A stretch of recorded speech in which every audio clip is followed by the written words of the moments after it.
Imagine if an SJW got a hold of this stream right now. Oh my, we would be blacklisted. We're canceled. We're canceled.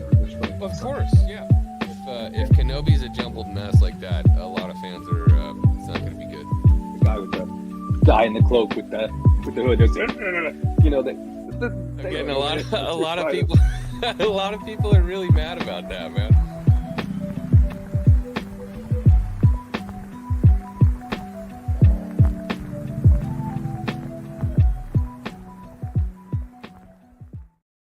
Hello, everybody, and welcome back to another late night. Raise your glasses. We have a very special guest tonight. As always, I have my co-host, the Grand Moff Rissman. Welcome, brother. And we have hello there. We have an extra guest tonight.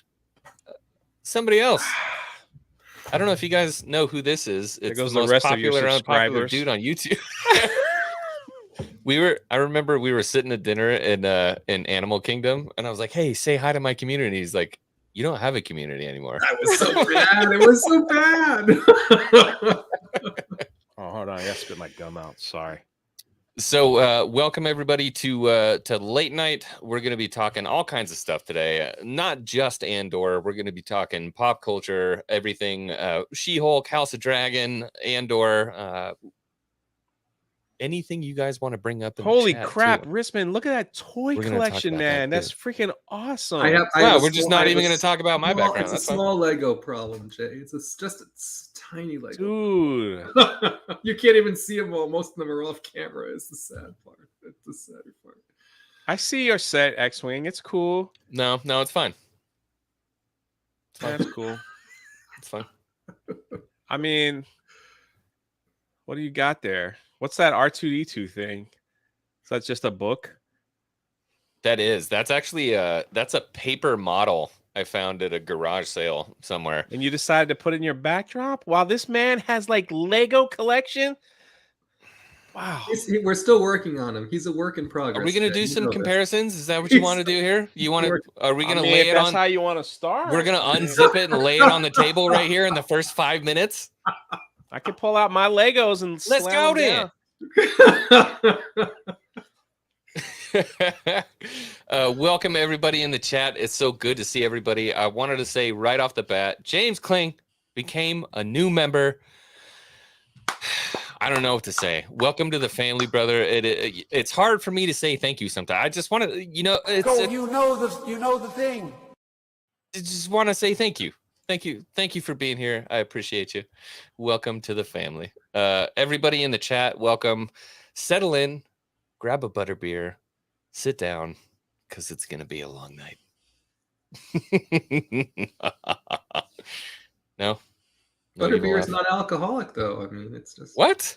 No alcohol in butterbeer. They sell that at, we're talking to the right guy here. You can't put the fire whiskey in it, though. Yeah, the whiskey has. You have to put it in, though. It's by itself. No alcohol. Interesting. Okay. Yeah. All right. Ronnie with $4.99. Oh my God, the guy actually has a community. Is finally here. Ronnie. And I'm shilling my merch. Nothing tastes better when you're watching Star Wars than a cold drink and a Welcome to Rebellion Gadsden flag that's controversial that I heard. Tumblr. That's controversial? The snake? That's what as soon as I launched it, I got all these emails like, be careful wearing that those symbols out. I'm like, what? I wear them out. Be careful all the time. Yeah, sure. Maybe because I live in Florida. Be real careful about that. Oh, and look, we got a new member. Drunk3po. Who is that guy? Look at him. It's my contribution to the dying membership. Got to resuscitate. Look at that, man. I started a trend. Holocron Jedi. It's a lot thicker than I thought it was going to be. You know, I don't really hate people, but that guy, I just don't like. I don't like him. You like him? Oh, yeah. Ordinary Adventures? No. I was really hoping I was going to see him when I was down in Florida. You know, I have a whole story with him. I know. I heard it. That's why he's part of my stuff now. How does my freaking vacuum cleaner know where I'm at every time? Who are you? I was going to presume their gender, right? Your vacuum cleaner was here before you, saying, "Oh, he's cleaning up." Jeez. Holocron Jedi member as well. beautiful. I just want to say Thank you. Thank you. Thank you for your generous contribution to X-Wing. Thank you.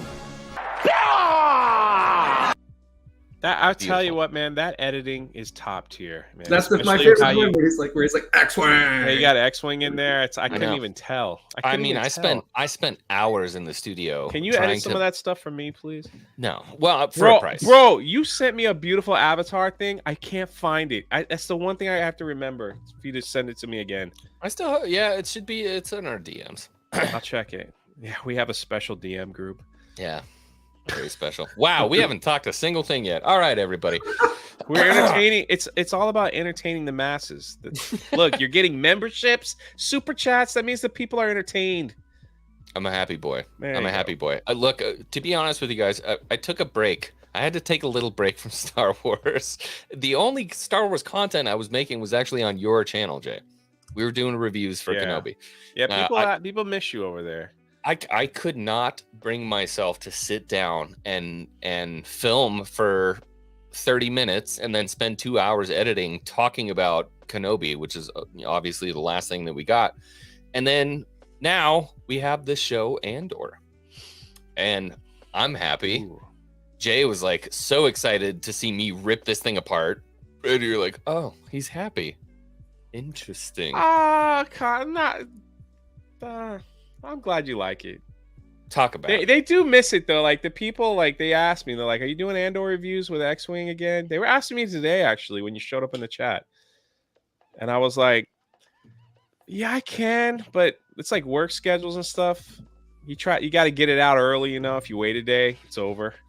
But in this YouTube world, What you're telling me is I have to use my lunch breaks again, I'm and just then like we'll do bored, some reviews. man. I am bored. I went and watched the last episode Mhm. because everyone was saying how great it was, and I was just like, I didn't even need to see anything else. Like I'm all caught up in the first 2-minute preview. A lot of people have said that.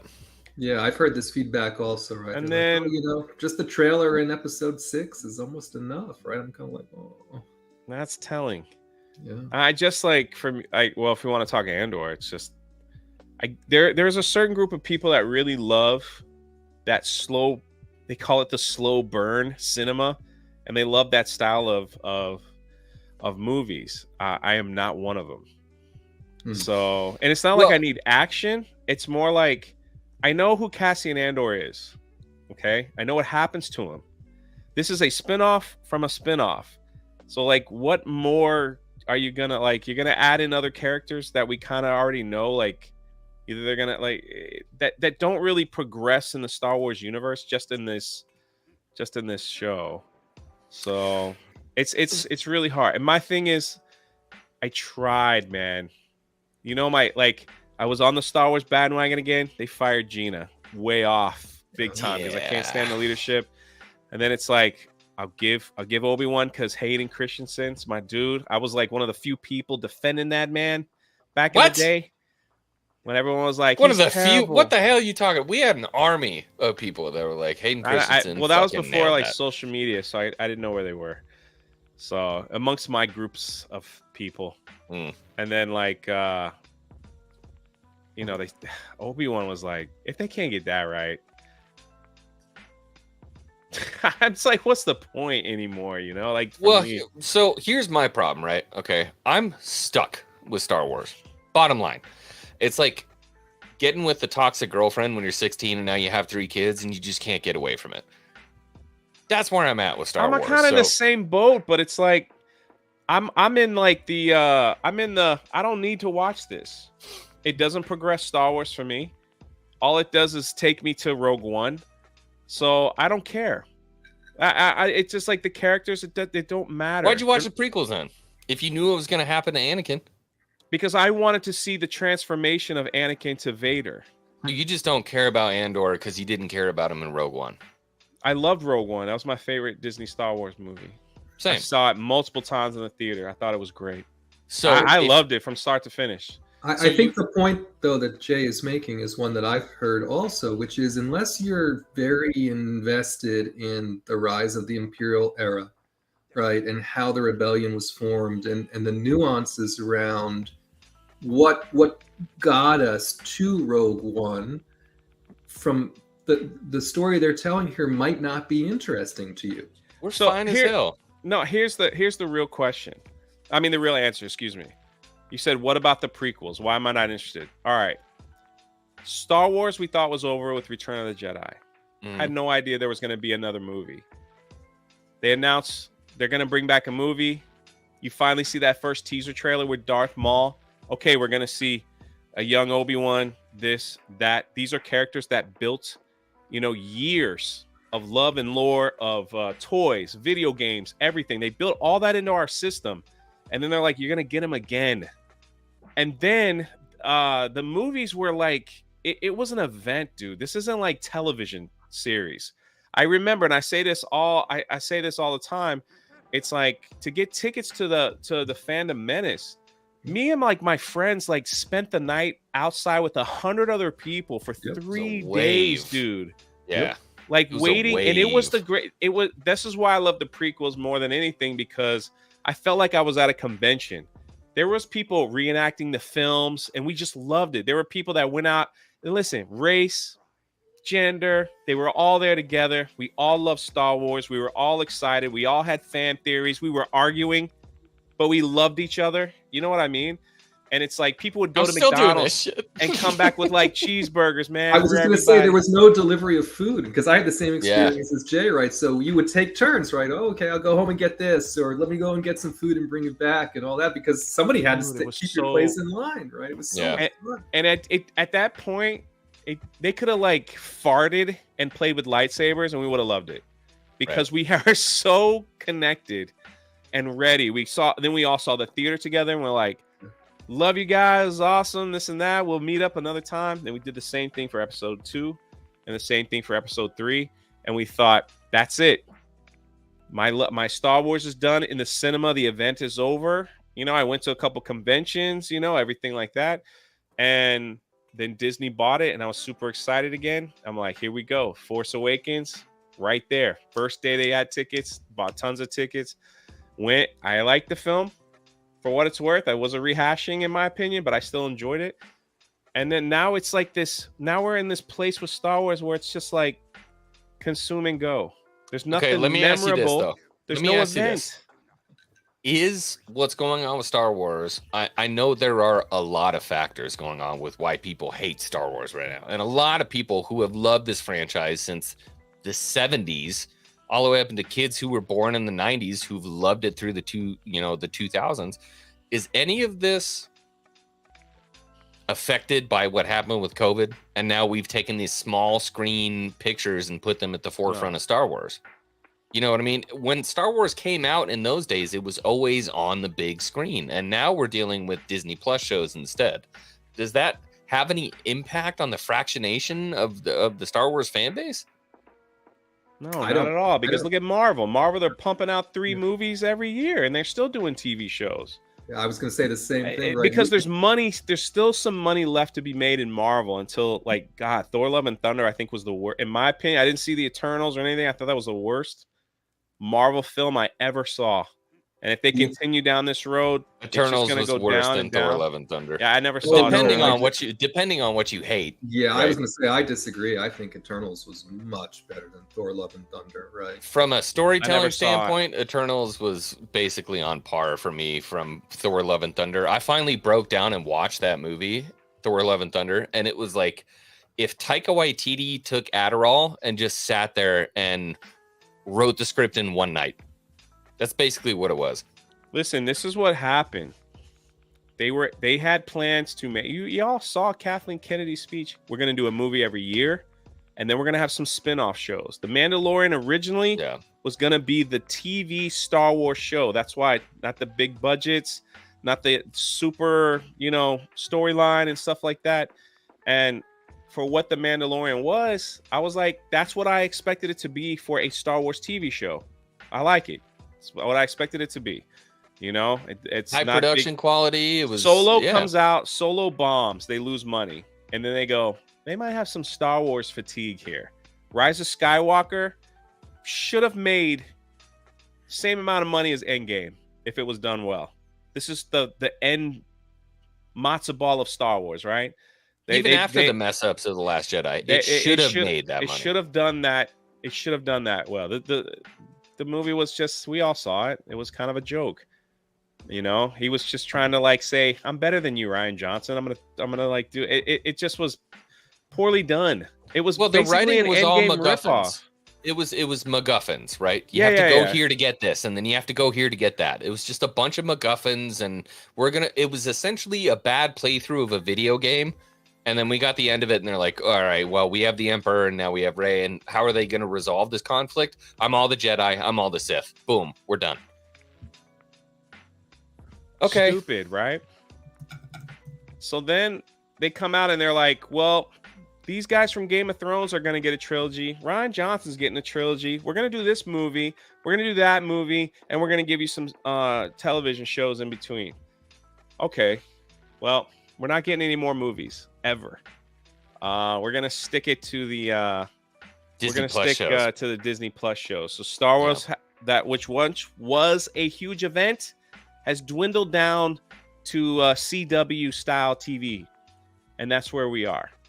Well, and so they wonder why people don't CW, watch. bro. This ain't Batwoman. Get out of here. Dude. Oh, Kenobi was bad, dude. No, nobody wants to make a Star Wars. The problem is twofold, right? Lucasfilm doesn't want to go there again, and directors don't want to direct, right? That's why Taika even has danced around it, and the Feige thing, and all the rest of it. That's why there's nothing going on. Nobody wants to make. They don't want to be that pariah, right? They don't want to be that next person that's following Rise of Skywalker. I'm going to push back on that. I have to push back on that because I'm going to tell you what happened with Taika Waititi is that he put out a couple movies, and I'll tell you, Jojo Rabbit, I thought was a wonderful movie. He did great, and then he put out what was the one before Thor: Love and Thunder? It was Ragnarok. I still love Ragnarok. He did Ragnarok, did a great job, and so everybody's hyping this dude up. And then they're like, hey, Taika, you got free reign. Do whatever you want to do. And he comes out with Thor, Love, and Thunder. And everybody's like, what the fuck was that? So this is why a lot of times it's important, especially in Hollywood, where you have these people with massive egos and ideas of what they should do. You have to keep them in check. Bottom line, you have to keep these people in check because if you give them free reign, you wind up with shit like Thor, Love, and Thunder. And especially when they're influenced, and these people who eventually they get the recognition, they go to parties with people in Hollywood. And what happens? They start getting the brain worms of the people in Hollywood constantly put into their mind about what has to be in a movie to make it good. Who the fuck let this guy in here? You sent me the link. What do you want me to do? Your channel. I mean, it's your fault. Always is. How you doing, my brother? I'm good, man. How are you doing, buddy? I'm good. Jay and Valiant, do you guys know each other? I don't know this man.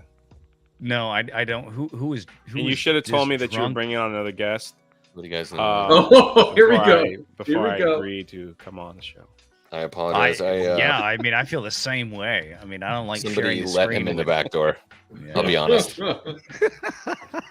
I disagree with you. Actually. I disagree with you, X-Wing, because it appears that many of these directors that don't even want to touch Star Wars is because there's higher ups trying to meddle in their little 100%. I hate to use the word agenda, but it's like they want it done this way and they want this pushed bigger than others, and they're like, man, that's gonna suck. Why even bother with it? So you can have Star Wars, you know, like with the Mandalorian.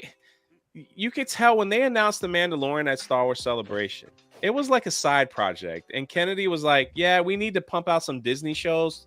You got that. You stay over there. I wasn't excited about it. We're going to focus on the movie. Huh? I wasn't all that excited about it. But what I'm saying is they weren't marketing like what it is today, because once the season came out and Baby Yoda grabbed everyone's hearts, then it was like, okay, look, they didn't even have Christmas toys ready. Yeah. They could have made $1 billion. They could have made their money back from spending Star Wars that first Christmas that Baby Yoda was ready to go. Are you kidding me? These people, they were talking about how people on Etsy made $1 million making Baby Yoda dolls, selling it on Etsy, and then we have like videos up. Well, now that happened, and Star Wars shutting their stores down, or Lucasfilm or Disney or whatever you want to call it, shut their stores down because they're like, man, these people are raking it in because everybody wants a Baby Yoda, and we weren't ready because we didn't think it was going to be popular. Now, Star Wars has decided that's our future. We're wrapping everything around that. That's what's happening. They're bringing Baby Yoda to Galaxy's Edge. They're bringing it to the Star Cruiser. They're bringing it all the way over here because that's all they got. They're putting it in. They're putting it at Disneyland. That's what I'm saying. It's like that's all they got. Why is Baby Yoda in? Why is Baby Yoda in Galaxy's Edge but not Darth Vader? You know why? The Halcyon. Yeah, exactly.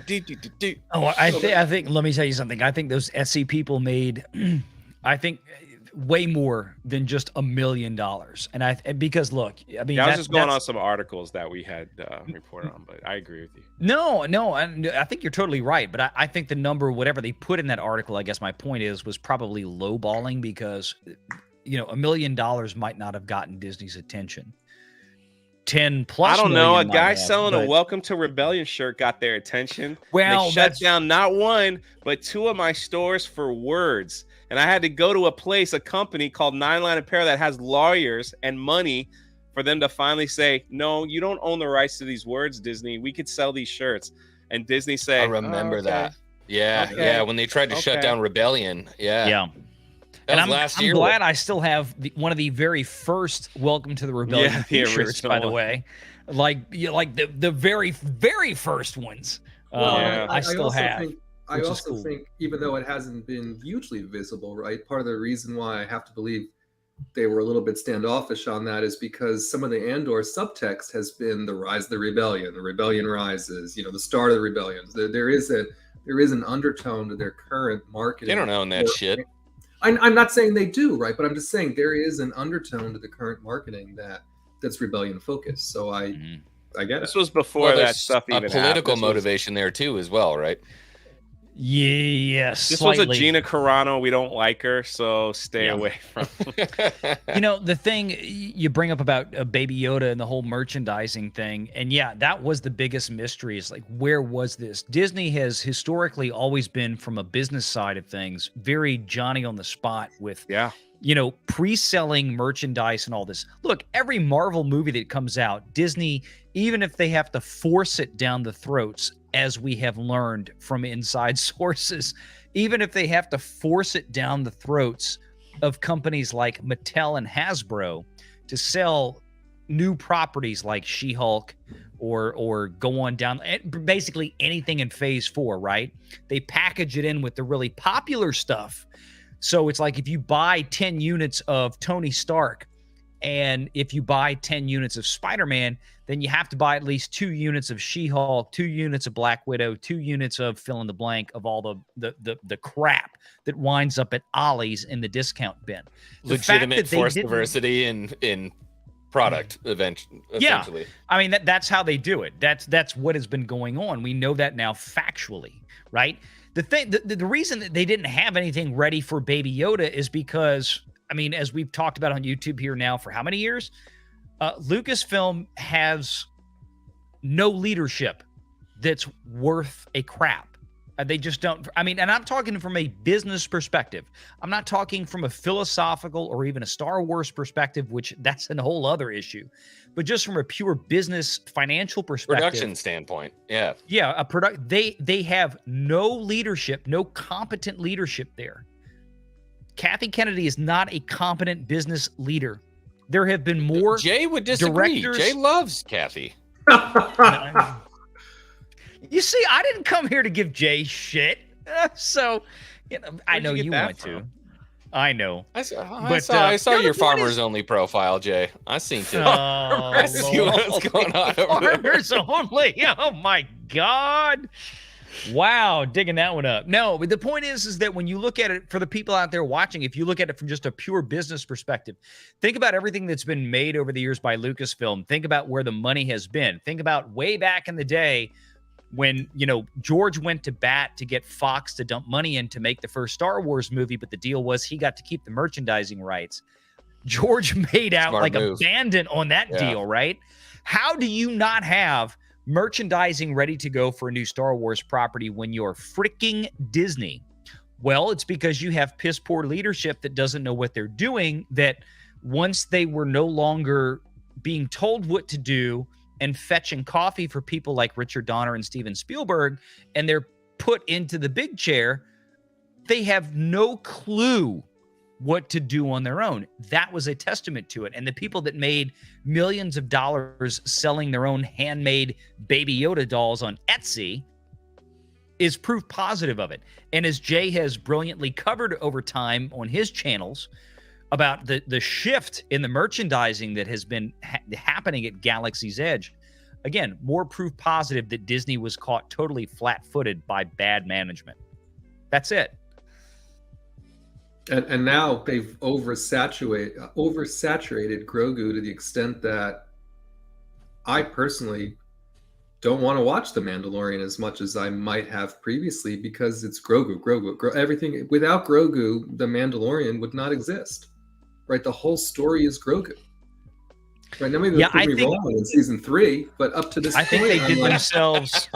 Rissman, would you like this shirt, man? Like, this is what they're selling over. These Life Day shirts are horrible. They did themselves a big disservice with that season. They grabbed the finale 2 of parts Boba of Fett. Star Wars that almost every Star Wars fan is like, look, if you weren't there for the Christmas special, you don't get to buy the shirt. And then you put Rey in front of it and you're like, this is a recipe for disaster, bro.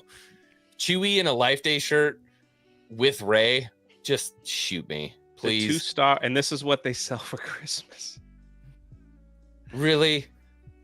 That's what I'm saying. They took the cringiest thing and they go, "Oh, it's a meme now. It'll be fun." Let's put it with the sequels. It's not fun. And to your point, Valiant, the same thing that Jay said is, you know, they planned ahead for Frozen, right? They had Elsa's absolutely everywhere in Disney parks when this was coming out, and then before the movie came out, as they have everything. It doesn't, if it was Frozen or if it was Moana, whatever it was in the past 10 years, the past 20, 30 years, they've always had merchandising pre-planned out with the major manufacturers. They had Dick planned out for The Mandalorian. That was an absolute failure of the utmost level. It's still to this day blows my mind. And their excuse for it, right, is, well, we don't want to give anything away. We know Bob Paycheck made his comeuppance, right, from merchandising, right?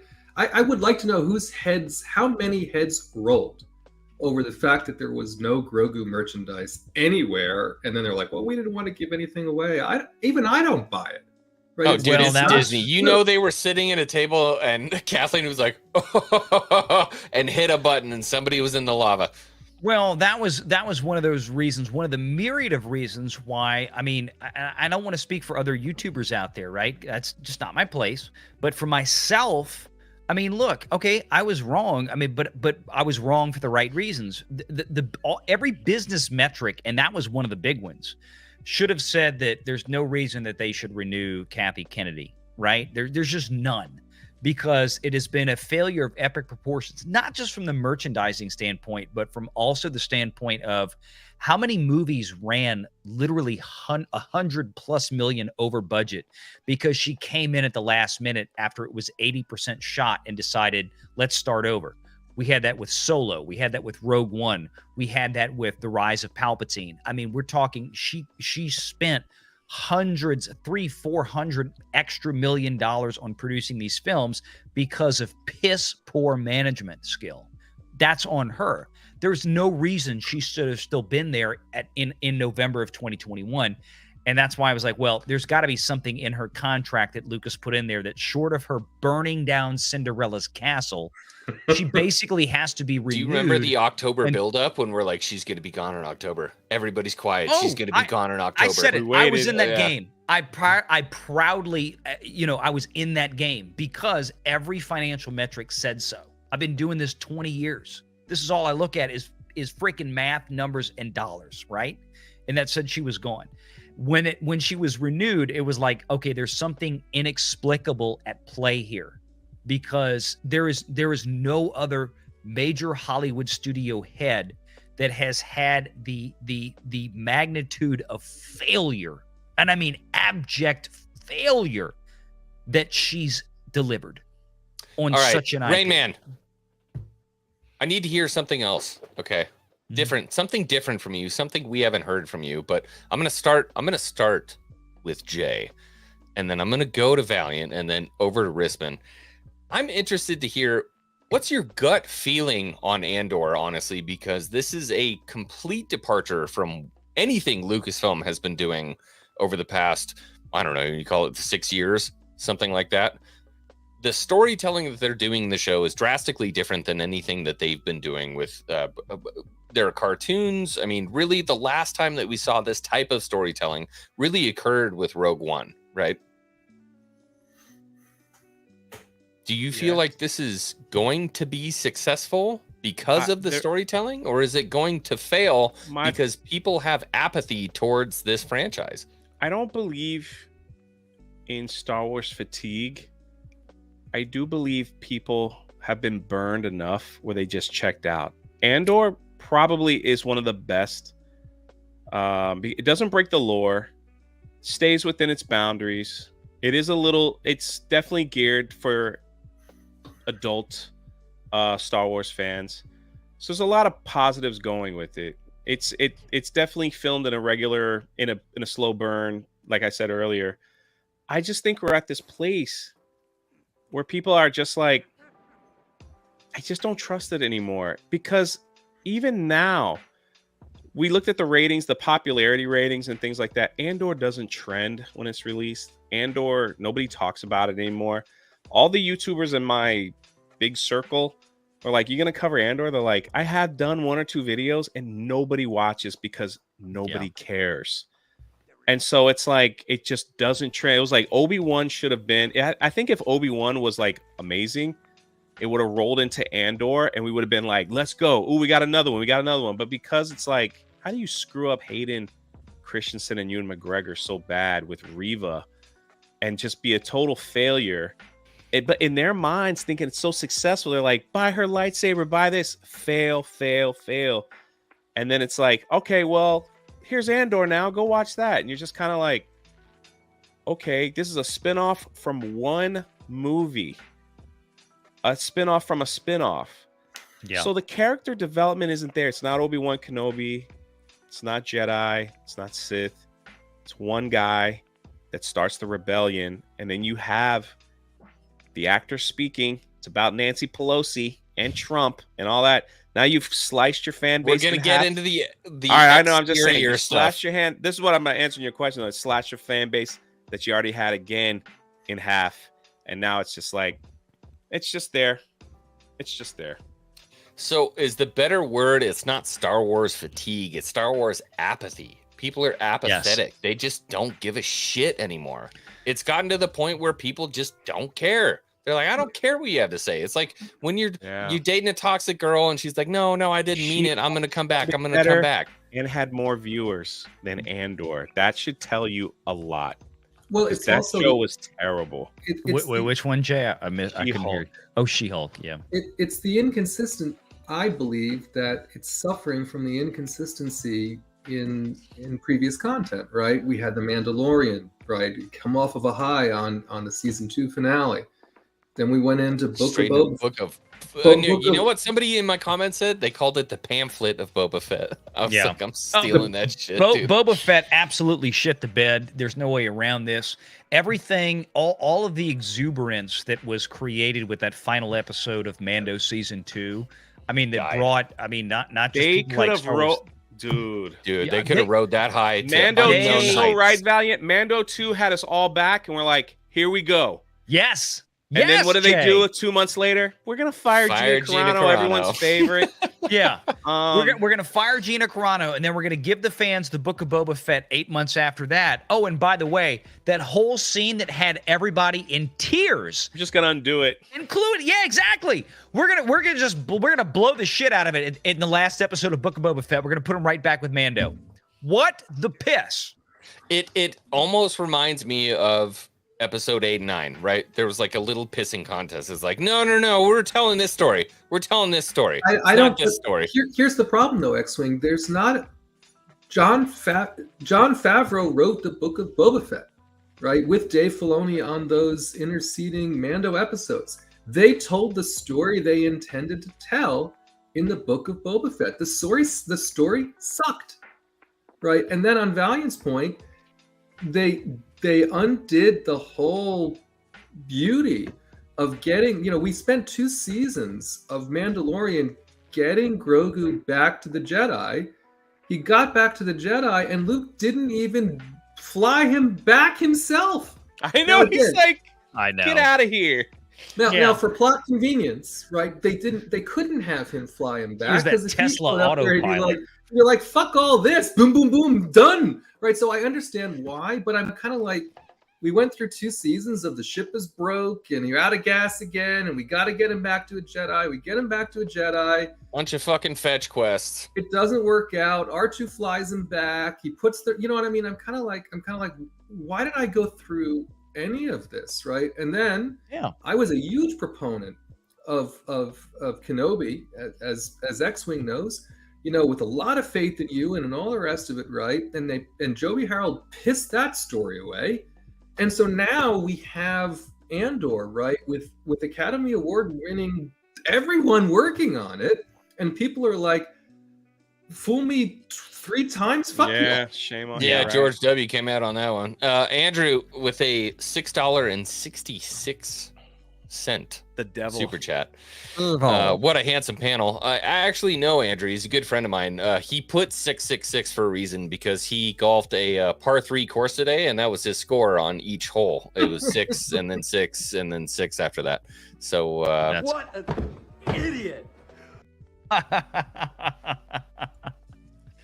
Sorry that cute blonde out golfed you, by the way, but hey, look, you'll get him next time, buddy. So the point of my rant was, I'm agreeing with Jay, right? I don't think it's Star Wars fatigue.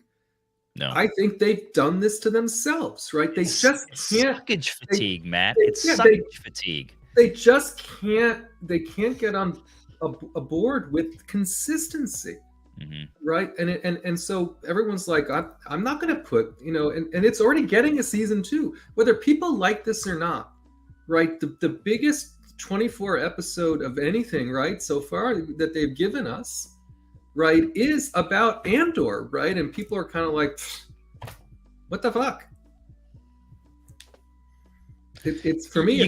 There's only so many bridges you can burn, right? And Disney's having the same problem now. This isn't just relegated to Star Wars. This is a Disney problem overall. And this is, by a larger essence, a Hollywood problem overall. There is a fatigue of shit. I mean, people are tired of watching very lazily, poorly done retreads with just a branded logo over the top of it.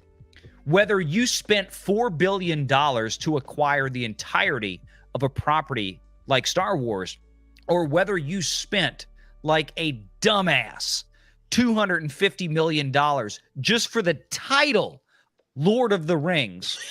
They didn't buy the correct rights. And a few of J.R.R. Tolkien's footnotes that you can't even say the word Hobbit in your show for $250 million. You're an idiot. They legitimately got to the point where they couldn't actually write Elrond as Elrond, and so they changed what he was as an elf. They actually changed his career path as an elf because they couldn't write the same Elrond. Exactly. I mean, this is the point. Fucking adorable. At a macro level, this is an economic perspective, folks. Macroeconomic level, this is a Hollywood problem. At a microeconomic level, it's just poor management within Disney from that standpoint. Marvel looks like trash right now. Phase 4 of Marvel is absolute. She-Hulk was great. Crap. Jay loves She-Hulk. I saw all his videos. He was a big fan. Sure, he did not. She-Hulk bought me a new car. That way. Love She-Hulk. Well done. There you go. At least I'm hoping somebody for made season some money 2. off She-Hulk, right? There we go. Jay probably made more money than Disney did off of that shit. It's a dumpster fire. I got a couple more She-Hulk videos coming too. Yeah, That's man. just it. It's laziness, and there's only so much they can do. It's not oversaturation. If they were making really good content, like nobody, I could not get oversaturated with Cobra Kai. They could make Cobra Kai. They could make 52 episodes, release one a week, all year long of Cobra Kai. I am not going to get tired of it because it is consistently freaking good. It's an fun. older It's style of entertaining. storytelling, right? That is very By much older an style, older style. you mean competent, right? Yes. Okay, good. But That's Andor where we is are much the now. same. Andor is very much the same. That is a competent style of storytelling. So the thing that I'm trying to figure out in my brain, keep hearing that I have that not about figured out Andor. yet, Yeah. is that it's a competent style of storytelling, but the problem is you're dealing with Star Wars fans. This isn't your general viewer who was, they like shows that blah, blah, blah, and then they get to see a rehash of it like Cobra Kai. They were a fan of Karate Kid, and then they watch the show and they like it. You're dealing with Star Wars fans, which is so much deeper, right? It is. Cobra Kai is consistently scripted, right? There is no variability in what is it, 5 seasons now of Cobra Kai? There's it's consistently good. They're writing, you know what I mean? It's planned out. It's all of the things they're doing in Andor, but the problem, the difference is they've done it consistently in Cobra Kai, so they haven't lost anybody. Matt's got it. Normies. All right, we talking Star Wars normies. They want Baby Yoda. They're looking for cartoons with their kids. That's what they gave out. Yeah, the Bad Batch had Mandalorian. Book of Boba Fett was not well received because it just wasn't fun for younger audiences. And now you have Andor, which is like you talk about the movie Blade Runner. People say it's a masterpiece, but if you look at its box office numbers, a lot of people didn't go see it because they don't like that slow walk movie. Well, how many 6-year-olds are watching Inception, right? That's what I'm saying, though. So it's like it's not, but you know what I mean. Like it's that style that will turn a lot of normies off. They're like, no lightsabers, no this, nah, whatever. Well, and on Jay's point, right? Andor is not. I don't believe. I have no kids, but I think I'm going to be right in what I say next. It's right? not a kid show. Andor's not a show where you're gonna bring the family, your young kids, your wife, everyone's gonna come around and watch.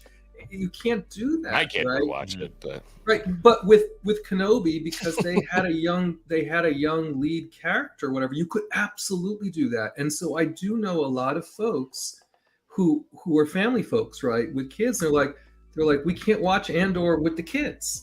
Right, if they're watching it at all, right, it's very strange, right, because from a Disney perspective, it means they're cutting out a huge and Valiant will tell you this better than I will, right? They're cutting out a huge opportunity to merchandise for Andor because kids aren't buying. What is a kid going to buy that we've seen in 6 episodes of Andor? Well, okay, so just to be clear, and this is why I wanted to come talk about this, and this is why, like, and Matt, I tell you what, I'm gonna extend the invitation to you guys as well. I wanted to do an Andor wrap-up show, and I told X-Wing about this. I've invited a few other folks because, this is. I haven't watched any of Andor. I haven't had Disney Plus in 6-7 months. Now, all I have heard, and this is what's different, all I have heard about Andor since it started was that people are overall enjoying it, right? And to your point, Matt, what you just said about being able to watch. Now, I watched Book of Boba Fett. I wouldn't want my kids watching that either because it was terrible. I wouldn't give that to a prisoner of North Korea, bro. It was awful. And this is my point. And Matt, you've kind of segued into something that has been on my mind. Disney does not know how to make a general audience show anymore. 100%. They do not. because you did Ryan. not have to. You did not have to make a Boba Fett show that was so dumbed down, and I don't know how else to describe it other than dumbed down. It was.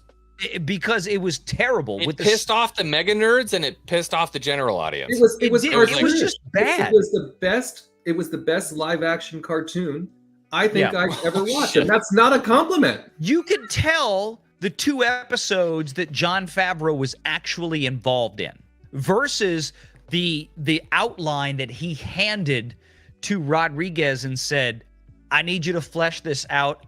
I got other shit I got to do.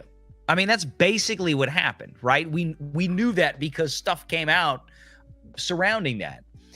And that's how it turned out, which is, I mean, he wound up making the show looking like Spy Kids versus, Desperado or something like that. Kids. That might have been the hardest insult I've heard on Spy Kids. Oh, talk about something I blocked out of my mind. Because he did Spy Kids. Yeah. I mean, that's what I'm saying. That's my point. Is he went to that end of the spectrum. And I mean, look, and this is the thing, is that it's like y'all have said, there's no consistency to it, right? And it's not the fatigue issue. It's the people are just, they've given up. And I said this months ago, I'm like, it doesn't matter how good things get from here. They've already put out so much bad will, be it Marvel or Star Wars or whatever else that's in their repertoire, right? They've already put out so much bad will that even if they put out the most brilliant piece of art tomorrow, people are not going to show up in the droves that they expect to go see it because of how much they've been crapped on for the last 2, 3, 4 years, fill in the blanks. Okay? You have to build that back up. Once you lose an audience from a business side of things, it takes time to get them back. Look at what's going on in the parks right now. We've had, I think Jay mentioned this earlier, we've got reports coming out. I'm anxious for this from Comcast, NBC Universal Studios, Disney. We're going to be doing a live stream for their earnings report. Universal Studios is catching up very quickly in Orlando. It just passed 2 of the last year was all Disney parks. Yep. And Universal has overtaken 3 of them. Yeah, the only thing that's beating Universal right now is Magic Kingdom with attendance. Yeah. Once they open, everybody else is falling off. It's getting there. Look, Universal opens Epic Universe. It's over for Disney. Oh, when Nintendo Land opens, it's just cry in your beer. Go ahead and cry in your beer. You're done. It's over. Well, I went to that dominance that Disney. I mean, Disney will still be there. Don't get me wrong. I'm not saying Disney's going to tank and go bankrupt. I don't want to hear the chat, kind of taking that to a hyperbolic level. But nobody in this chat is going to do that. Their clear dominance is no longer there. It's not there. I want to show you something.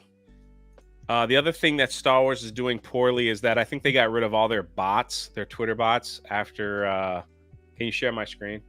Yeah. Let me show you what Star Wars weaponized their Twitter to a degree that I have never seen another company do. All right, so this is one of the She-Hulk bots, as you can tell, 500 followers. All his tweets, 39,000, 27,000, 18,000 likes. So that's a She-Hulk bot, right? And Star Wars doesn't have those anymore. They moved them all over. I mean, look at that name, Francis 327488807. What is it? Your fucking phone number? This is your serial code. But there's a lot of the She-Hulk ones, and Star Wars is just relying on Swagman. Did I ever tell you the story of Swagman? Swagman? What they call the okay, so the official Star Wars Twitter account, all the little fun little burner accounts call him Swagman. Yeah.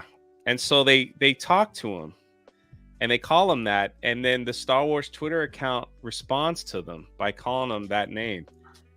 It's very odd. Yeah. Swagman. It's very odd. Yeah. Well, I mean, look, the bottom line is the world's in a crazy place. We might be in World War III before I don't know, the end of the week. We don't know, but there is undoubtedly a war going on the internet between essentially, I don't want to sound like a conspiracy theorist, but essentially AI and real human beings say, look, we don't want this. We don't want this kind of stuff in our content. We don't want to show this to our kids. We don't want to see any of this stuff occurring in daily natural life. It's unnatural. Look, it's like the freaking Matrix.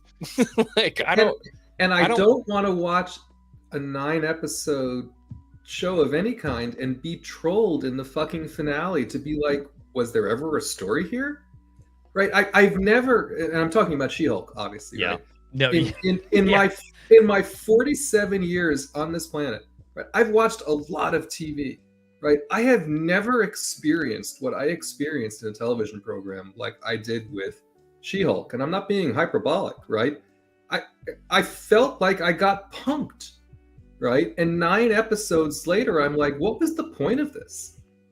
Right? I don't get why anyone would think that's a marketable way to build subscribers. I don't get it. You're absolutely right. But to the point here, it's like you could see, and now you don't know how to internet X-Wing. You're supposed to pull it up when your friend's point is done. Then I can make my point. But then you took down the screen share. So needy.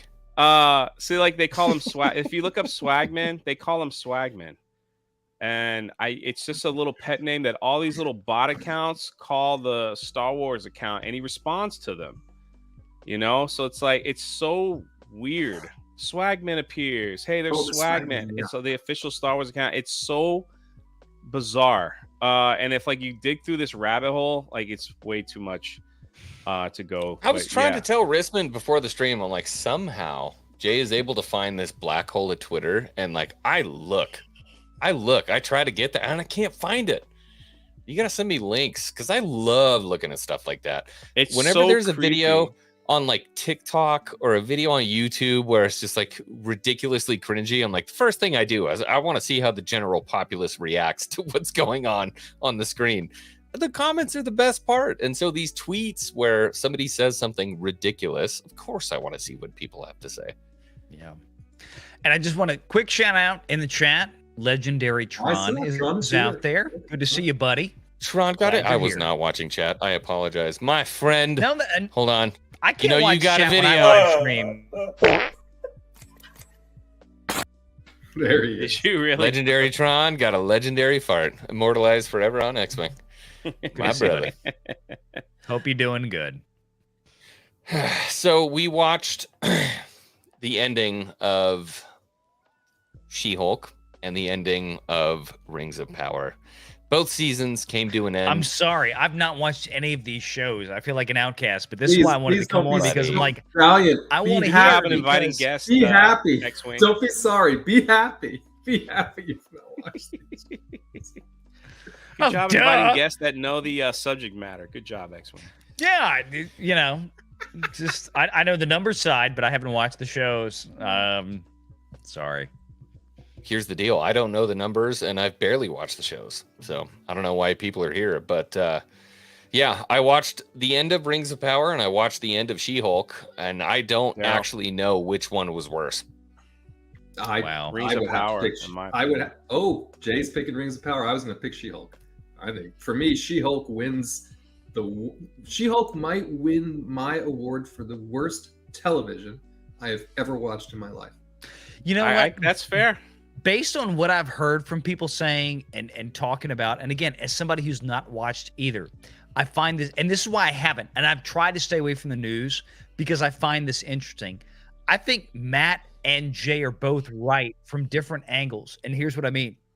Is that I think Matt is right from a standpoint of She-Hulk is a freaking dumpster fire from a standpoint of writing and garbage. But I think Jay is right from a standpoint of the fact that Rings of Power has just such, I mean, the IP that it's based around has been far more denigrated. Like the magnitude of what Rings of Power has done to that IP has been much bigger because while She-Hulk has been a long beloved character of Marvel, she was, kind of second, third tier compared to some of the big stuff that was out there from Marvel. And even though the writing was worse, the damage that Rings of Power has done to the Tolkien legacy, I think outstrips the shittiness of She-Hulk as a show on its own, if that makes sense. That's I'm 100% in agreement. Here's the thing with She-Hulk. Let's do She-Hulk real quick. The showrunners and all the wow. Do we just sit here? He'll be back. He'll be back. Oh, okay. He doesn't want to listen to what I have to say. He's a very small bladder. His bladder. I know. I hung out with him at the theme parks. Look, I don't blame Matt for that. I've had a multitude of kidney stones over the last 20 years. I get it. Just bladder issues. Do you think? She-Hulk thing. Let's do that. The showrunners came out on an article of Variety that came out today, and just blasted everyone and saying this whole show was written to attack people on Twitter. Like that's the entire. They literally said Twitter and trolls. Yes. Like literally said we got him with this show. It's a gotcha for them. And you're like, did you really come out and say that?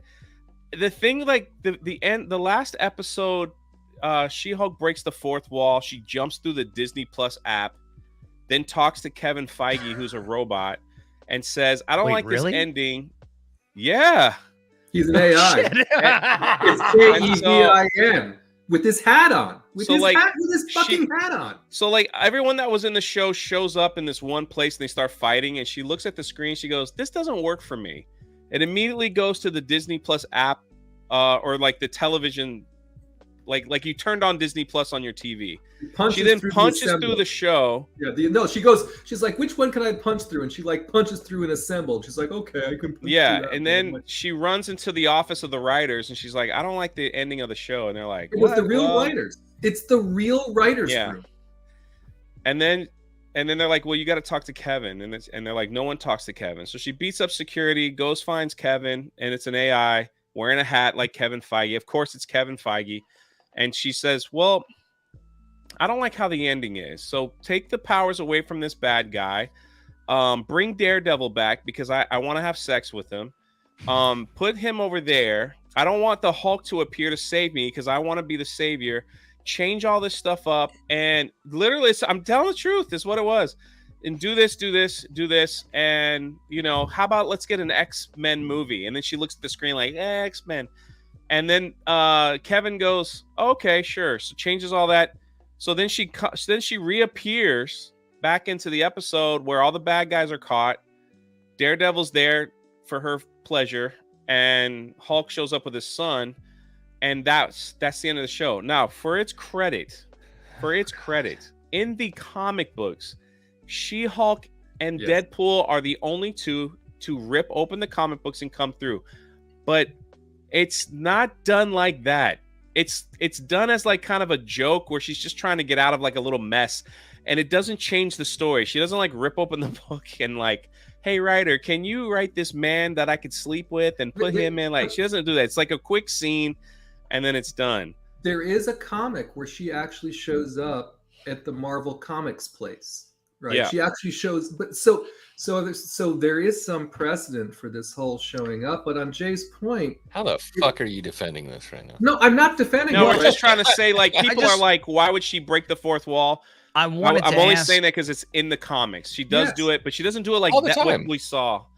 So, but on Jay's point, to that point, though, Matt, was that a comic that was pre-Disney? No, it's old. It's an older comic. It's an old comic, right? But pre-Disney. Okay. My biggest issue about the finale is they finally got to something that I could wrap my head around as to what the series meant, and that's when she was like, "This is not working for me."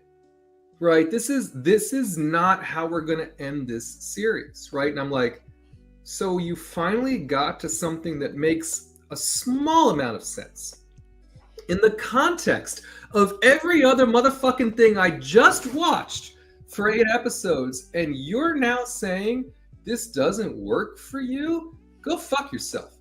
Right? We watched the whole series to bring Scar in.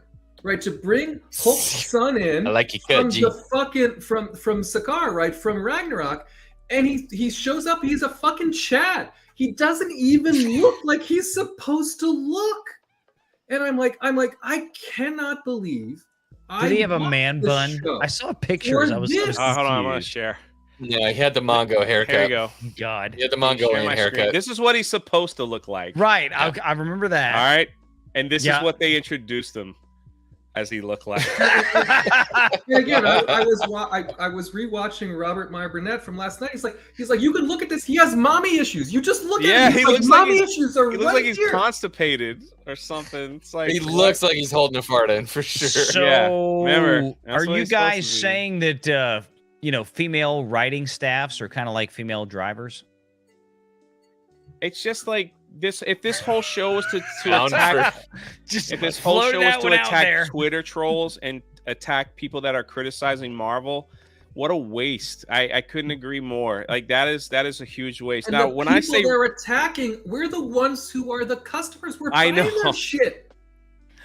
I know, and it's just and they're open about it. They're just like, yeah, we did it. No, I read the same Variety article, and she was like, ha ha ha, we got them. I'm like, who did you get? Who did you I know get? it's like it's not an own. You did not own us. You made yourself look stupid.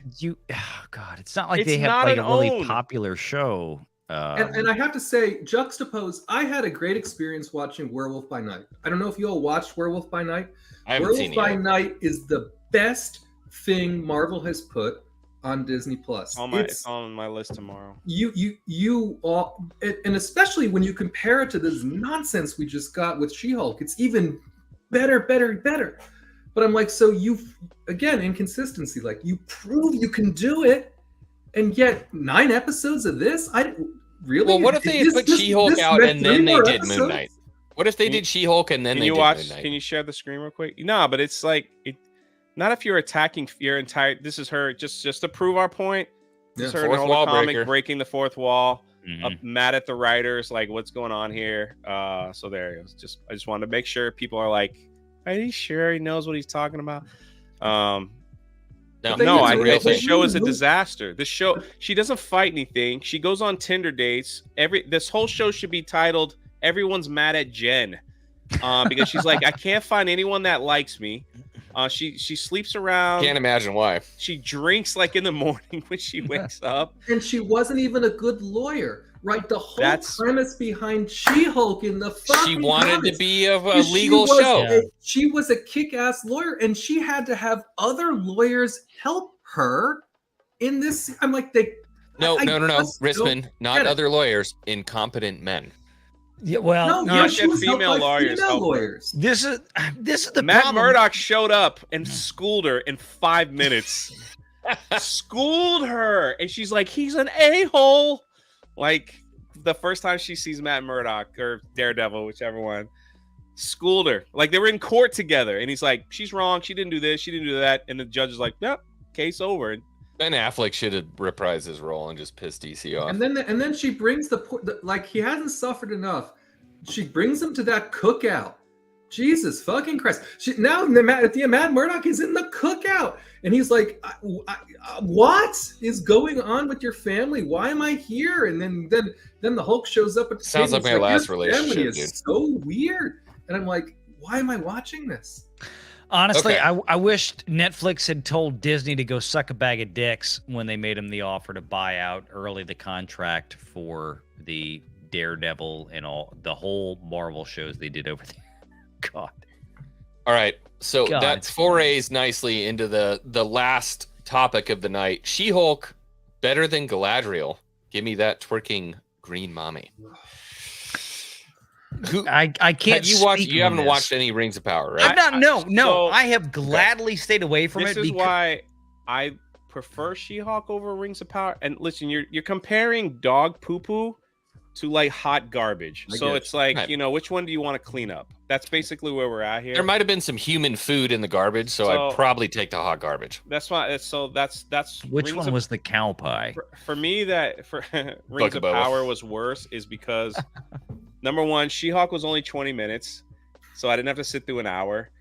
But number two, to take Tolkien's work and pee on it the way they did was like, they do dumb stuff like, so Sauron is an incel. The reason why Sauron is back is because he fell in love with Galadriel and she doesn't want to date him. And she goes, he's like, has this moment where he's like, then you go tell everyone that you're the reason Sauron is back. It's such a sad. He throws a tantrum and then he puts her down and then he disappears like a bitch. I'm like, what is going? Yeah, it's so sad. And then they don't have the rights to Gandalf, but they have a guy that's Gandalf who says the same lines as the movies, who does the same mannerisms. And I'm like, come on, they call me dude. the wise. I'm like, Yeah, and he's like, well, he even said, he's like, in your language that means wizard. And yeah. Follow your nose. That was in, of course, The Hobbit. Yeah. And so it's like, it's that to me was like. By the way, him showing up at this point in time, he's about 2,000 years before he's actually supposed to show up. This was the point. All the they had to get around the licensing issues, right? Yeah. They can't say who he is. Yeah. They can't make direct references to it, but they can try to give you this little sneak around kind of thing, like, oh, make you think he's so and so and such. Because they can't say it's him because they don't have the rights to it. Yep. This is what makes it the whole show so fucking stupid. But Valiant, you don't understand. The whole series should be titled "It's Galadriel's Fault" because she saved Sauron. She tells the elves to make the rings. She's the one who saved Sauron's life. She's the one who broke his heart that made him mad, and now he's going to burn Middle-earth. So it's all her fault because she was a Superman Karen the entire episode. Like,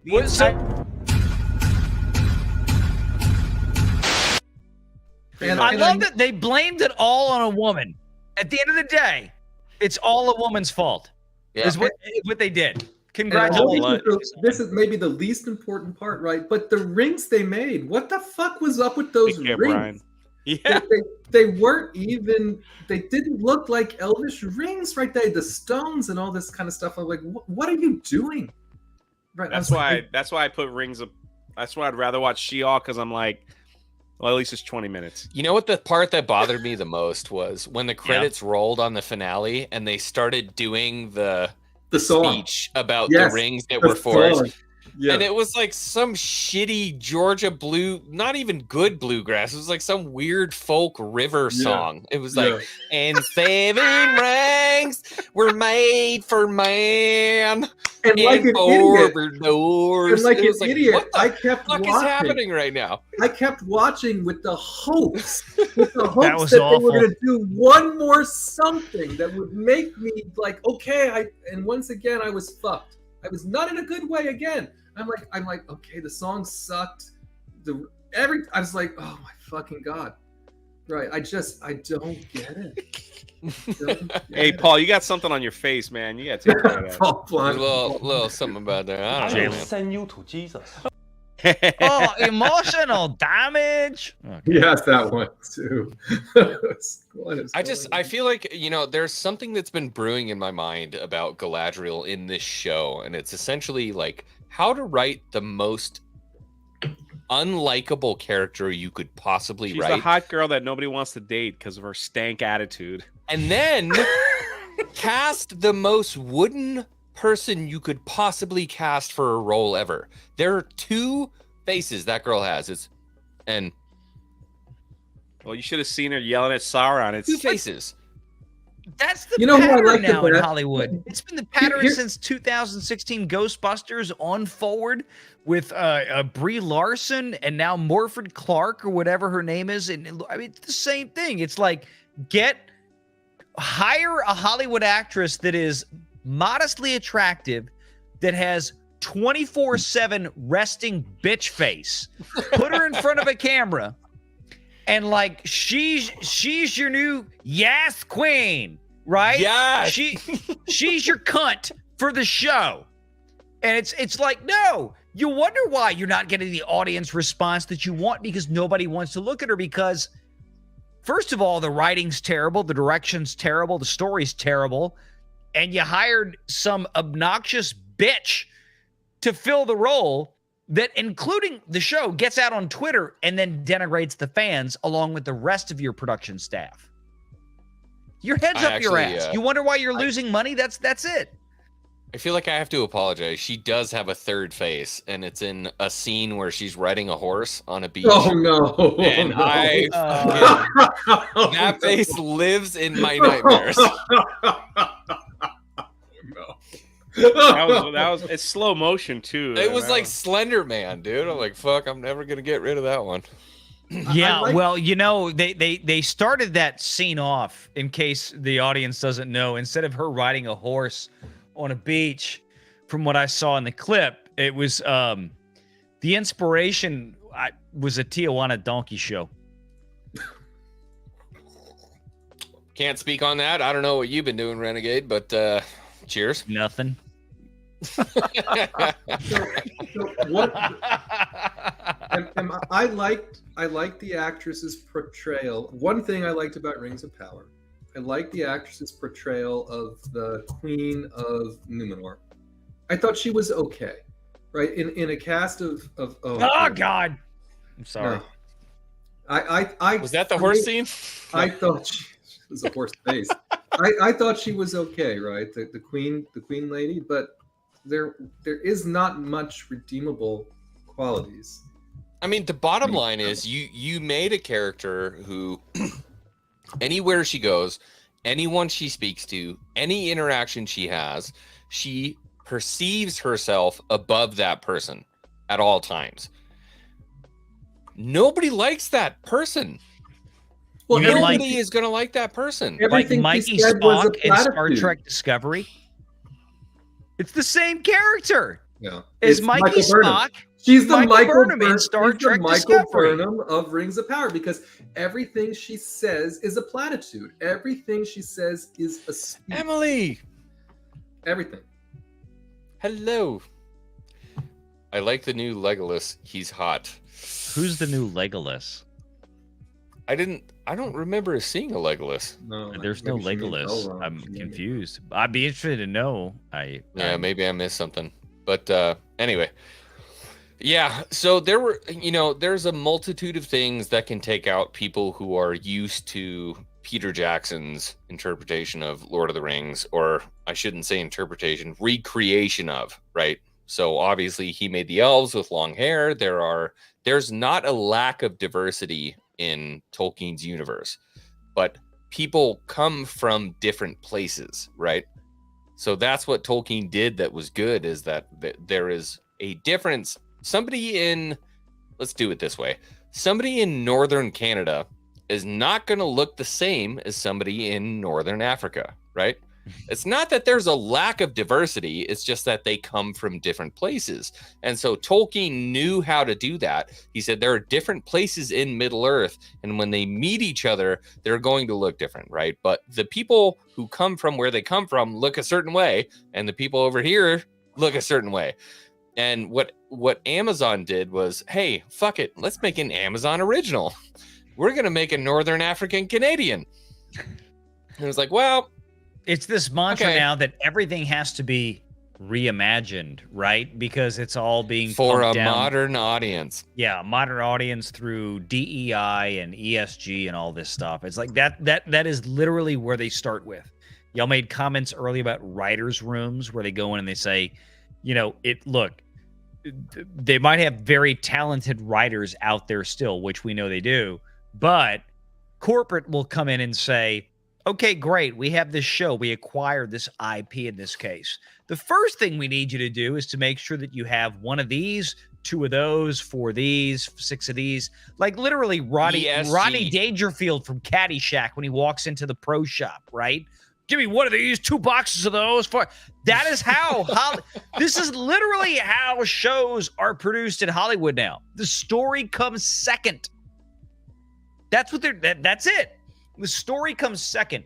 Populate it with what we need to be politically correct, and then fill in the blanks. Well, they just think they're too big to fail. Yeah, they're finding out they're wrong. And then then their target audience is too small. The problem is, well, they have a lot of idiots. The problem is what their currency is Twitter hashtags. I'm telling you. Yeah. Let's go to Star Wars. The official Star Wars Twitter account did an article and they used the word Latinx, enough people got on them and said, we hate that word. That was insane. They literally went back and changed it, then apologized and says, oh, we're sorry about that. Yeah. It's all Twitter currency. Gina Carano being fired was trending over and over. That was all Twitter. And they were like, well, I guess we should get rid of her because that's what everybody wants. So why do you think they're so worried about Elon Musk?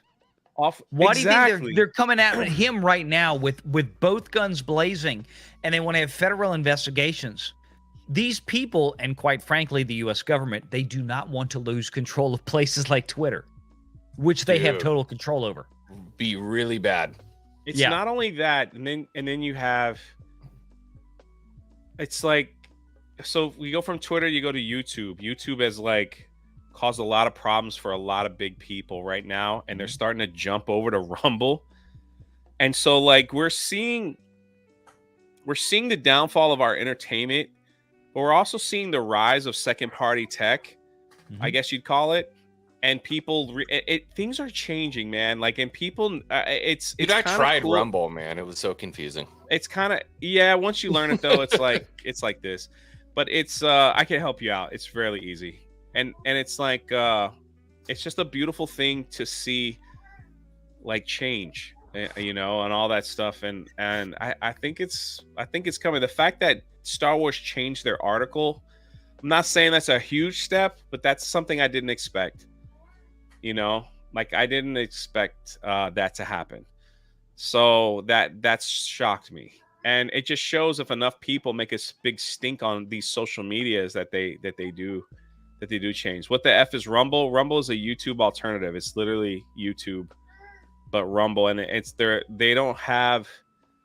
they pay you more. They don't have a lot of the restrictions that YouTube has, and things like that. So, like, I was dual streaming. Like, I had 50 people on Rumble, which was shocking, watching my live stream while I lived on YouTube. And so it just, for me, that's a lot of people, because normally it was like six or seven. Wow. And it's just showing the migration of people are like, I'm tired of it, man. I'm tired of all the crap.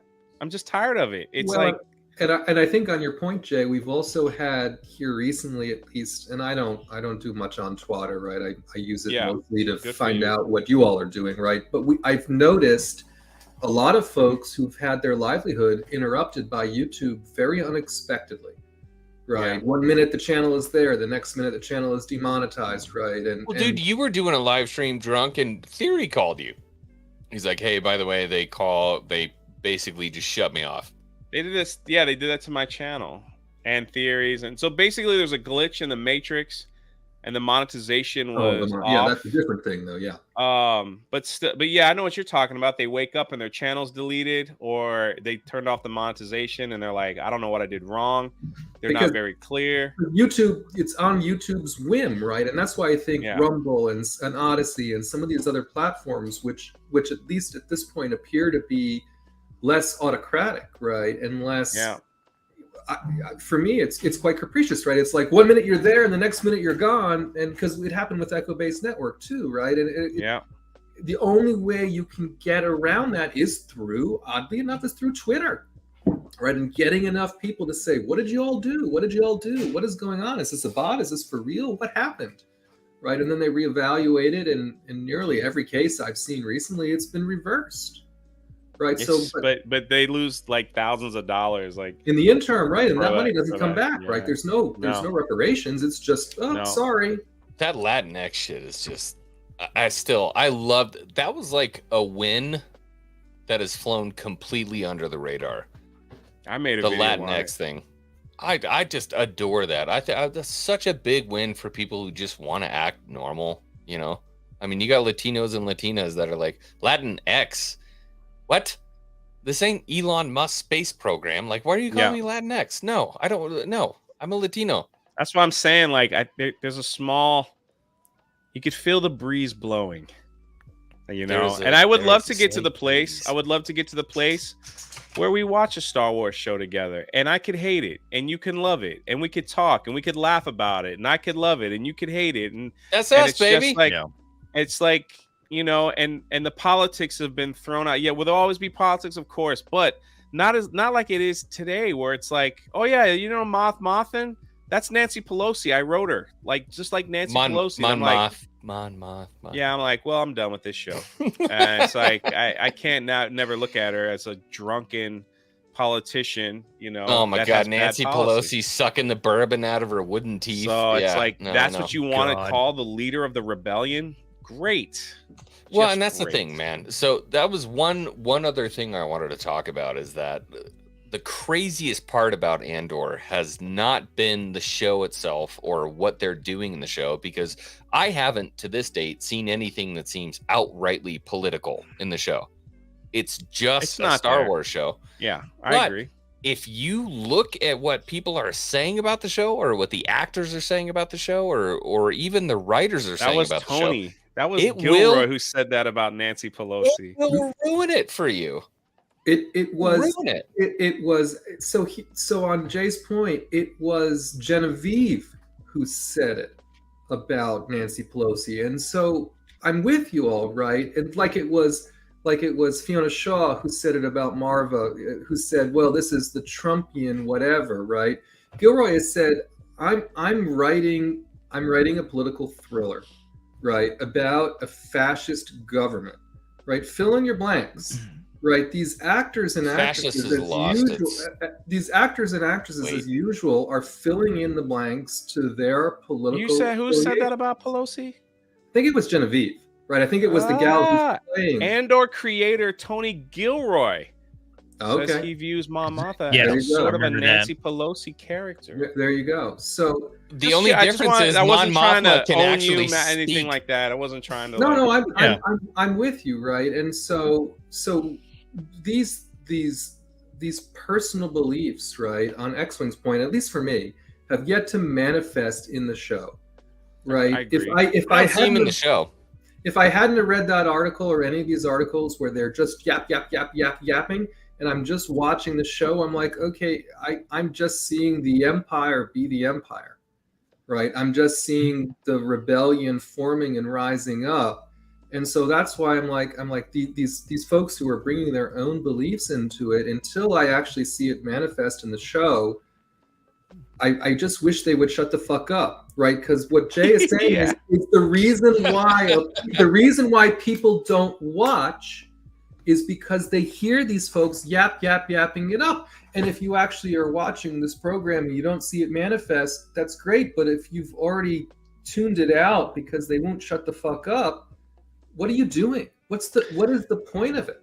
Well, Matt, one of the things I've said for, the whole year at least I've been on YouTube is that if I were running a Hollywood studio, part of a contract with every one of these fuckers. No, not give me your phone. It's very simple. If you go out there on social media and you engage in modern politics and try to inject it into this fantasy epic where it wasn't written, or if it was, or whatever, I don't care. But if you go out there and make comments like, well, this is about Trump and Pelosi, we take all your money back. Period. You renege on your contract. We haul your ass into court. We sue your ass. We take all your fucking money back. Okay, hold on. That's it. Brief recess, really quick. I have a question. Yeah. I have a question. I hear what you're saying, and I agree. Mm-hmm. Having said that, can we apply that at all to the Gina Carano situation? Absolutely. What the Gina Carano situation was this. It's the same Gina Carano situation was this. And she said in an interview, they told her to stop. She did. Right? It was the beep bop boop that got her fired, not anything else that she was posting. And the other thing is, they didn't hold Pedro Pascal to the same level as they did Gina. If they did that, there probably wouldn't be as much backlash. If they said, well, he came out and said, the Trump supporters are whatever he did. He did a lot of nasty stuff on that side of the spectrum. And if they had said, well, he's gone too because we don't want any of that, I'm like, okay, it's a level playing field. We could talk about how we don't like it at all. And maybe they could have done something different. But because the playing field was not level, because it was one-sided, that's the biggest backlash of them all. That's the biggest one of them all. And that's the attitude of Hollywood. And that's the thing. Now, because they told her, can you take that out of your bio? Can you do this? Can you do that? She said yes. She even admitted it. You could even go back through her Twitter. She said, yeah, she did this. She did this. What really got her done was she posted that thing on an Instagram story that all her haters are watching, waiting for her to mess up or say something that was out of line. She posted a meme on an Instagram story. Someone took a Snapchat, a screenshot of it and put it on Twitter and got her messed up. All right, this whole thing. And then now everyone's like, yeah, well, she was kind of right about what she said. But the thing is, it's like the Pedro Pascal who went just as far the other way and wasn't held to the same standard. That's the biggest problem right there. Well, that's what I think was the problem. But what it goes to, I think, Jay, and Valiant's point is, it's just a lack of management at Lucasfilm, right?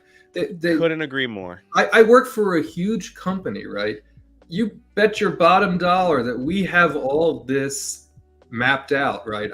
There's things I had to do to be able to do this. Standard operating procedures. Right. There is a way to get around this, which Lucasfilm didn't do. And so on Jay's point, then it becomes well, we can do whatever we want because we never really enforced a consistency in social presence, and everyone loses, right? We lose, the people involved lose, Lucasfilm loses because they just don't know how to run a corporation, which is a bit ridiculous because Disney is one of the biggest corporations in the world. Right, they don't know how to run an HR. Who is working in HR at Lucasfilm? Goodness sakes! They could have kept Gina on and Pedro on and said, "Hey, look, listen, both of y'all, look at me. We're gonna stop the politics. Last warning." And if Gina would have continued and got fired after being told that, hey, that's fair on game. Her. That's on her, right? But that's not what they did. That's not even close to what they did, which made it disgusting. And on top of that, they wanted her to grovel to freaking Pablo Hidalgo's Matt Martin. I'll say their name. This is just me. I don't want to get anybody in trouble. To their storyboard group. And yeah, it wasn't one person. It was a group of people. It was 42 people. And Gina, who has said this live, and now you know everybody knows I know her, so everyone's listening. But she's like, "Let me take them out to dinner. I'll pay for it. I will take them out to dinner. I want to look them in the eye. I want to apologize. I want to talk to them. I want to hear them out. Let me do that." And those people said, "We don't want to see her face. We don't want to do that." And that was the end. You know why? Because they said do a Zoom call to be in front of a person because they wanted to hide behind their keyboards and tell her off. That was a fascist bully fest. Yeah. Let's call it what it is. We have to do, bro. I'm at the point where like somebody says the word fascist and it means nothing at this point because everybody's calling each other fascist at this point and nobody knows what the hell it means anymore. It's just a word that people use where it's like, I don't like you. What are you? I get that. But I still know what it means and I still apply it correctly. And I will defend that to the day. But no, you're 1% of. You're right that it is overused. But I mean, at the end of the day, fascism is strictly like, it's not only about I don't like your opinion. It's I don't like your opinion, and I want to enlist high powers, governmental powers, to silence you, to shut you down. And if you don't, you will be punished. I will remove your livelihood. I will remove your freedom. That's the difference. But one thing I did want to bring up, just to be clear on this issue about my comment on what Hollywood actors should and should not do about, like, hey, put it in the contracts and all this. What Gina did and what Pedro Pascal did, Jay's right, 100% right. They both did the same thing. They were treated differently. But that's not even what I'm talking about. Like, I don't mind if an actor wants to go out there on Twitter and wants to make some kind of political commentary, okay, in their own personal time, not on company time, not representing the company, not representing the business. On their own personal time, they want to go make some commentary. Cool with that. Whether I agree with what they say or not, don't care, right? That's your right. But what I'm talking about specifically is when the actors or the producers or the directors or what have you make direct comments tying their politics, their own personal politics, to the production they're working on. When you say that this episode or this character that I'm playing or that I've written is a commentary on Trump, Pelosi, Joe Biden, whatever, all that kind of stuff. Once you bring politics into the work that you're doing for hire, that's a problem. That's what needs to be cut out. You're going to alienate somebody at some point if you do that. Absolutely. It's a stupid ass decision. Even if the writers intended it to be an anti-Trump and pro-Pelosi, as they have stated publicly, apparently now, regarding some aspects of Andor. Whether they are or not, I don't know. Haven't watched it, don't care. I've just seen the news. My point is that when you do that, you're going to alienate a populace that you should not be. And there's no reason for it. It's the baseball term. It's an unforced error. It's a totally unforced error. Well, it's like Ricky Bobby saying, if you don't chew Big Red, and fuck you. Exactly. That's it. If you're doing this, that's what I would do. I'd have it in the contracts. If you go out there and you try to say, well, I just played in this movie and I just had this big role, and I think it's a big commentary about, Donald Trump or this or that or the other thing. Great. That $1 million paycheck you just got, you're not getting paid on it. Go fuck yourself. It's over. You just fucked out half the audience that we had. Piss off. And it's written in the contract. So a really good kind of like a sample space for that is something that happened with the NFL, right? Exactly. So Colin Kaepernick was actually the quarterback for the college that I went to, and he played about 100 yards from my house. 2 blocks away from my house is where he was at. I loved Colin Kaepernick. I love Colin Kaepernick. I mean, I watched him play from freshman all the way through to senior year. And then, oh my God, he goes to the San Francisco 49ers. Like, that's my team because I don't have another team close to me. Sorry. Yeah. But he winds up as the Niners quarterback, and I'm like, oh my God. And then this miracle season happens. Oh my God, Colin Kaepernick. So all these amazing feelings, and then it all gets soured because of political opinions. Yep. And it's so funny that a franchise that is worth millions of dollars can be soured by one person just doing something that now $2 billion for the 49ers. Actually. Yeah, and it's not something where I don't empathize and or agree with. It's not that I don't empathize or agree with what you're saying. It's just that I'm trying to watch football. Exactly. I like football. Where's my escapism, asshall? I'm just trying to watch football. Lord of the Rings, Star Wars. This is supposed to be escapism. I completely I agree and I can sympathize, and I hope that everything that you do outside of the franchise completely represents what you're doing, and I can support that. But when you are contracted as an employee, it's like me working for U-Haul and then a truck comes in to get returned and I kneel and I'm like, I'm not returning your fucking truck. Why? Because of what I believe in. What's going to happen? They're going to fire you on the spot. So just a job is a job, and then what you do on your own time is your own personal. Yeah. Expend your energy the way you see fit. And to be clear, X-Wing, you're right. And for the audience's sake, let's define what that job is from a business and financial perspective at the end of the day.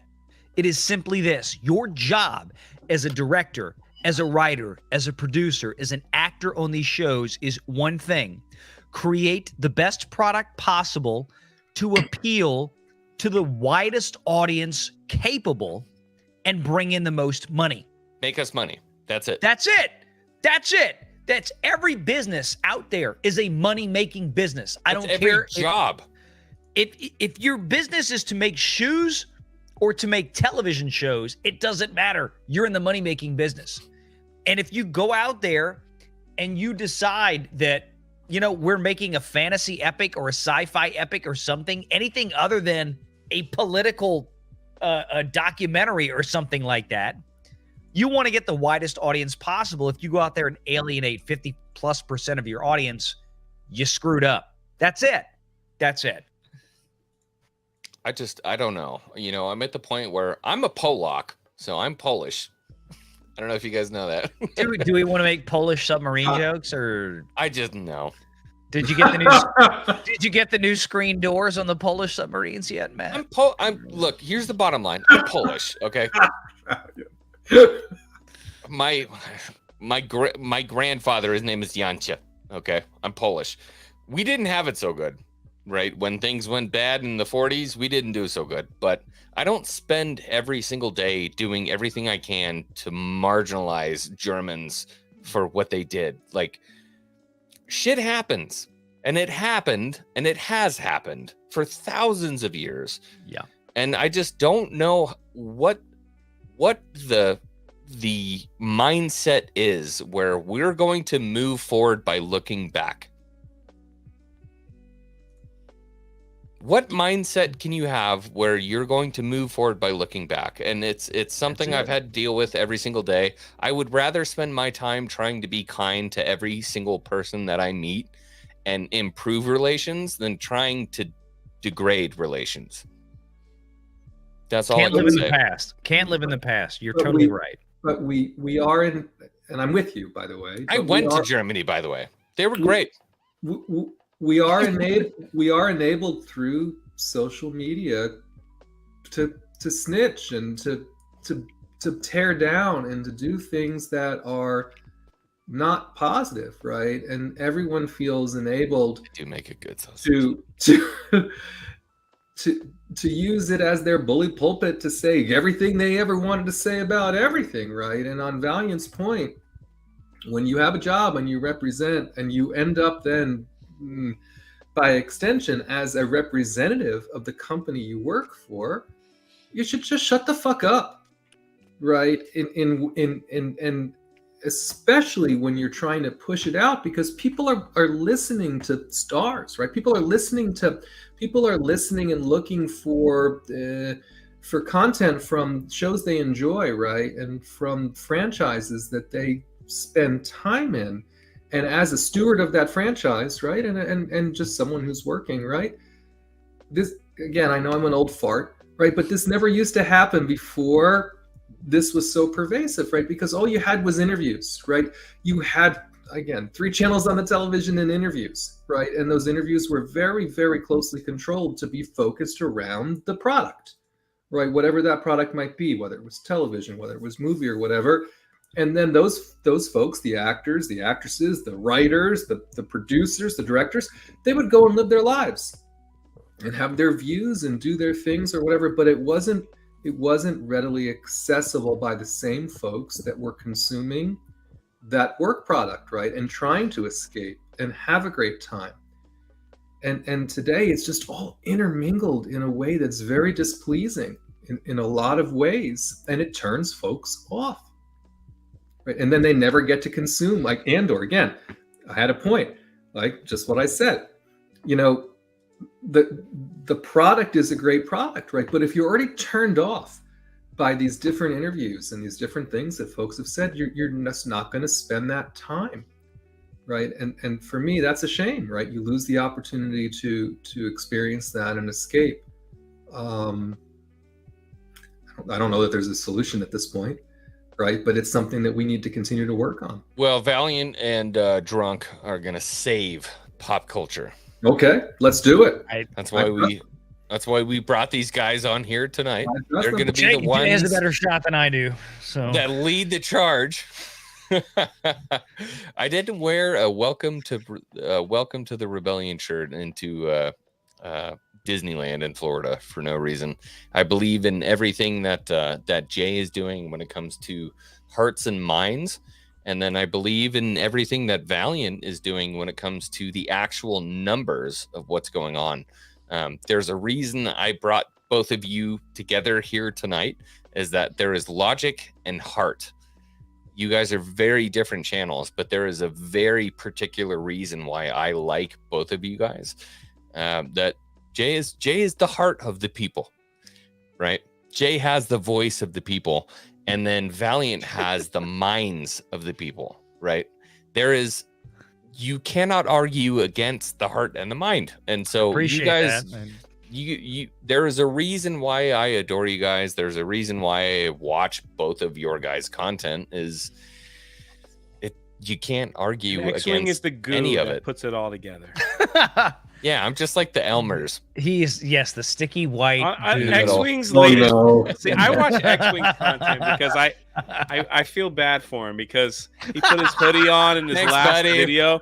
You He had his took the hoodie- words out of my mouth. He There had was his hoodie on. It's a pity watch. And He's he's watching just it. pity fuck. It's That's like- what it is. Oh, no. Like, I just don't understand why we're having trouble understanding and loving Andor. Is it the Star Wars thing? Oh, Do we have no. Star Wars fatigue? And he had this hoodie on so tight. He's just like, someone love me and give me a hug, please, because I like Star Wars. I watched, man. I watched. I was like, dang, he must be feeling himself on this one.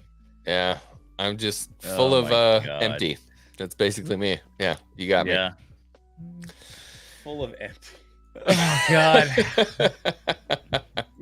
Well, I have thoroughly enjoyed our conversation tonight. Did we solve the world's problems? I don't know, but I went 2 IPAs deep and a wonderful old fashioned. It's been a joy as always. Moff Rissman, my co-host. I love you on these Cantina late nights. Valiant Renegade, thank you so much for showing up, my brother. I really appreciate it. I know you were working and then you I was Mrs. Renegade. We're getting in the fall season, and there's more performances coming up for Mrs. Renegade in the music school on the weekend. So, no, I got home when you messaged me. I'm like, dude, as soon as I walked in the door, I'm like, I got the kids in. We unloaded a bunch of fishing gear out of the car. I'm like, jumped in here. I said, I got to get on a show. Y'all go finish the dishes. We'll talk in the morning. I appreciate it, man. Can you share Thanks this, for having please? us on, man. This guy I needs love a it. hug. This guy just needs a Oh. hug. I mean, look at that. He's got the hoodie on. God. It's like a Star Wars Talk fatigue about reel. talk about needing a pity fuck. I mean, look at that. God. I felt bad watching. I was like, dang, buddy. I love you, man. I commented twice to help the algorithm. It was I so- saw you I was like, comments. speaking of the Hey, where'd you algorithms, come- That's why you did that? Fuck. Helps the speaking of the algorithm. algorithms, for those of you out there still watching right now, thank you for being here. We appreciate the audience being here. Thank you for showing up to help our friend X-Wing. If you have not yet already, please hit the subscribe button, hit the like button, hit the notification bell on X-Wing's channel, even though you don't want to watch any more of this shit. We appreciate you being here. And yeah, thank you all so much. And check out the other channels here. Check out Echo Base. Check out Matt Rissman. Check out Drunk3po. Thank you all tonight. And Is that what you're supposed to do at the end of a live stream? yeah, Because and Jesus, you know what? It's just We're just incredibly. We're sorry for all of this tonight. We're so sorry. We fucked up. Just Valiant, they know. If they're showing up for a Cantina stream, they know. They know. yeah, I know. That's my probably. God, jeebers. I wish I'd made it on in time for the Echo Base. That's why I literally sent y'all a super chat like when we were in intermission between running lights, and I looked down and I'm like, oh, Coach and Nick aren't on. I'm like, I see a picture from Coach. He's like, and Nick, oh, we got our feet up. We're taking the night off. And I flip over and I see you and Matt and Meg and Star Wars Santa. I guess I don't know if I've met him before. But I was laughing. That's why I sent the super chat because like I gotta screw with that. So do you remember? Do you remember a video of me twerking in Portland? Yeah. Yes. Oh, the infamous twerking video. Yes, The everybody infamous remembers twerking the video. twerking video. Like a band. So it has now been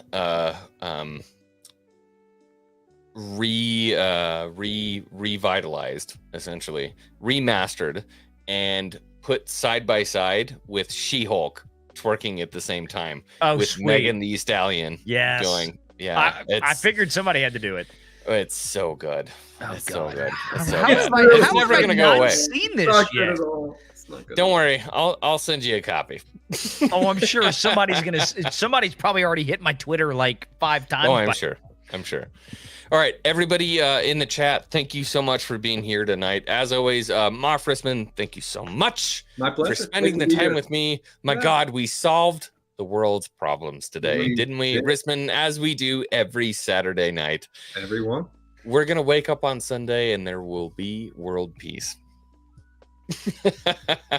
No, Drunk there 3PO. won't, but fuck it, you know. So My good friend Jay, I don't know what happened or how this came to be, but this is one of my best friends on YouTube. Jay, you've been a wonderful impact on my life on YouTube. I appreciate you. If you haven't already, I'm doing the Valiant Renegade. Please subscribe to my friend Drunk3po. Rather than go to 9line Apparel and pick up the new merch. Go to before it's 9line gone. Apparel Only and pick up the new 8 days Rebellion. left and it's gone. The money goes to help veterans that need a little help to get back on their feet.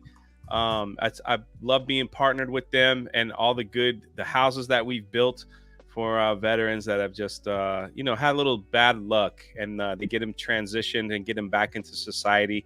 That's why this was the only shirt company I was going to partner with, because of all the good work that they do there. So get a cool shirt, help some people. Hey, why not?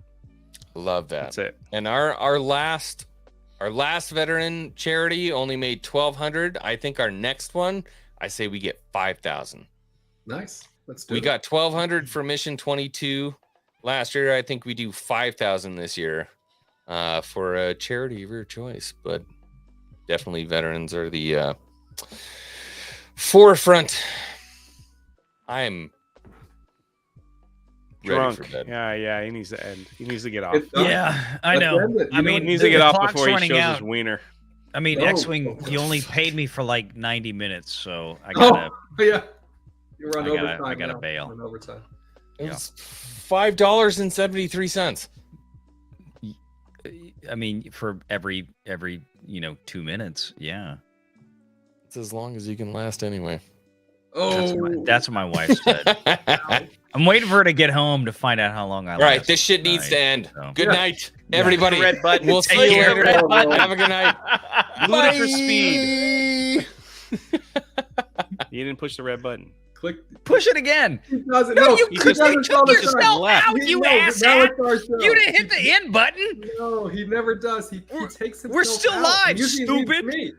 He usually leaves me by myself, so I'm glad to have you all here tonight, because this could go on. All right, so tell me about your Lego collection. You asshat. He's still there. He did it on purpose this time. He didn't click it again.